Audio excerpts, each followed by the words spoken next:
have this huge stage set up with innumerable sets. Our movie has pretty much every scene in a different location, so we ended up with over 240 sets in the movie, some that just appear on screen for 3-4 seconds. Average interior sets can be 6 to 8 meters long, some of the larger ones. I'd say the biggest set's probably 16 meters or something.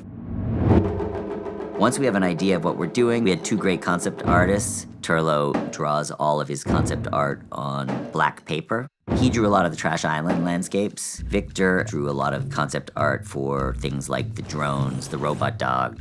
Once we have the artwork we want to make, we had another phase which we made, which is a physical maquette. And we would make these maquettes at the scale that we were going to build. Build a foam core model of the entire set. And then once drafts were completed, a set gets built.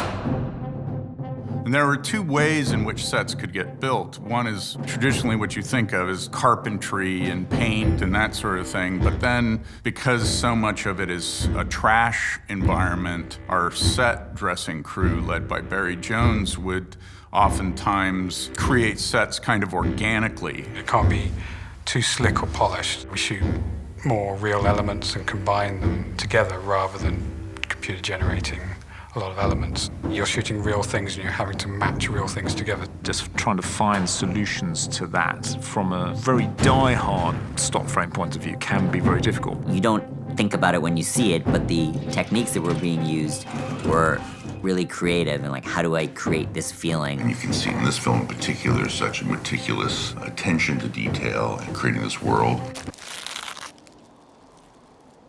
A rancid apple core, 2 worm-eaten banana peels, a moldy rice cake, a dried-up pickle, tin of sardine bones. We actually had to make Japanese newspapers like our graphics department did. And then some of them have to be backed with foil that you can like have them flap in the wind. It is very, very rare now that you would create anything organic, so smoke, fog, running water, rain, in camera.